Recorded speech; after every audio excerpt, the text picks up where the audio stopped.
உங்களுக்கு பிடிச்ச யூடியூபரை பார்த்து அவரு கூட ஒரு செல்ஃபி எடுங்க ப்ரோ பண்றோம். எனக்கு ரொம்ப ரொம்ப பிடிச்ச யூடியூபர்னு பாத்தீங்கன்னா என் தலைவன், என்னோட இன்ஸ்பிரேஷன் கூட சொல்லலாம். பாண்டிச்சேரியின் சிகரம் ரீசெண்டா ஒரு கல்யாணம் ஆச்சு. தலைவன் மைக் செட் ஸ்ரீராம தான் பார்க்க போறோம். அது எனக்கு ரொம்ப பிடிக்கும். உங்களுக்கு எந்த யூடியூபர் பிடிக்கும் கமெண்ட்ல சொல்லுங்க. எந்த இன்ஸ்டாகிராமரை பிடிக்கும் கமெண்ட்ல சொல்லுங்க. கஷ்டம் தான் பாக்குறது. அவர் நம்பரும் இல்ல, அவர் அட்ரஸும் இல்ல, எதுவுமே இல்ல. இருந்தாலும் நம்ம முயற்சி பண்ணி போய் பார்ப்போம்.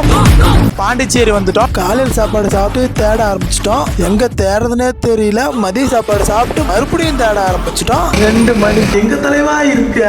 எங்கெங்கயோ தேடணும். நிறைய இடத்துல பார்த்தோம். ஒரு இடத்துல நமக்கு கணக்கு தென்படல. அவ்வளவு தூரத்துல இருந்து வந்து பைக் செட் ப்ரோ பார்க்க முடியலன்னு போது ஒரு மாதிரி கஷ்டமா தான் இருக்குது. இருந்தாலும் நான் அவரை பார்க்க கூடாது. இங்க வந்தப்போ தான் எனக்கு இந்த மாதிரி தோணுச்சு. நம்மளும் ஒரு ஆளானப்புறம் தான் அவரை பார்க்கணும் அப்படின்னு. நான் வந்து அவரை பார்க்கும்போது ப்ரோ ராம் என்ன தெரியணும் அப்பதான் பார்க்கணும்னு நினைக்கிறேன். இந்த வீடியோ அவர் கண்ணில் படுற வரையும் ஷேர் பண்ணி விடுங்க. ஒரு ட்ரோல்ல மாட்டினாலும் சரி, கண்டென்ட் நிறுத்தினாலும் சரி, எப்பயுமே பிக் ஃபேன் ப்ரோ.